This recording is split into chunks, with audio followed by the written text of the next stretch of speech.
Hello friend, तुमचं स्वागत आहे आपल्या नवीन व्हिडिओमध्ये. तर कसे आहात तुम्ही? आय होप तुम्ही सर्व मजेत आहात आणि मी सुद्धा खूप मजेत आहे.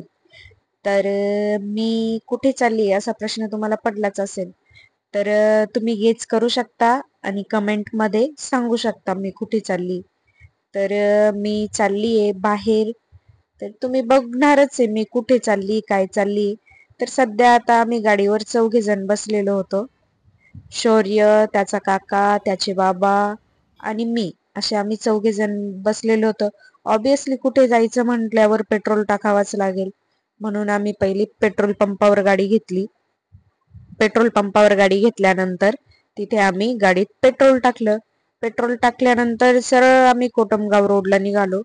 कोटमगाव रोडला निघाल्यानंतर तिथे बंटीला सोडून दिलं, कारण ते तिथे कामाला जातात. त्यांना तिथे ड्रॉप केलं आणि आम्ही तिथून निघालो थेट बळेगावला आलो, पोल्ट्री फार्मवर. तर तिथे आम्ही हे पक्षी टाकले. तर आम्ही डबा घेऊन आलो होतो आणि शौर्याला पण पक्षी बघायचे होते. तो चिवचिव म्हणतो, त्याला पण बघायचे होते. तर आम्ही 3 जण इथे फार्मवर आलो. त्यानंतर त्याने खूप मजा केली, मस्ती केली, पक्ष्यांसोबत खेळला.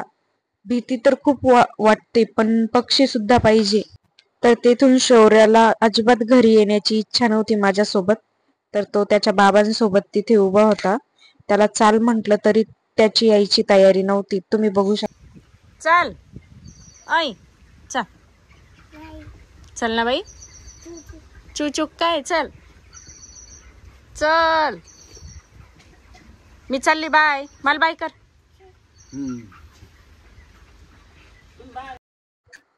तर तिथून त्याला बळजबरीने मी घेतलं त्याच्या अण्णांकडून आणि घेतल्यानंतर आम्ही गाडीवर बसलो आणि निघाल्यानंतर तिथे गायी होत्या, म्हशी होत्या. तर गैया गैया करत तो आला, पण त्याच्या आधी त्याला खूपच राग आलेला होता. खूप रागाने बघत होता माझ्याकडे पण आणि मोबाईल मध्ये सुद्धा. पण त्याला असं काही तसं नादी लावलं. मग तो बोलायला लागला, हाय बाय केलं. मग आम्ही घरी निघालोच होतो, पण त्याची येण्याची इच्छा नव्हती. त्याच्यामुळे निघू का नको असं वाटत होतं. तुम्ही बघू शकता तो किती रागाने बघतोय. पण ठीक आहे, निघालो आम्ही. नंतर तो विसरून गेला की तिथे पक्षी होते, काय होते. पण त्याला खूप पक्षी आवडतात. पक्षी म्हणजे चिवचिव.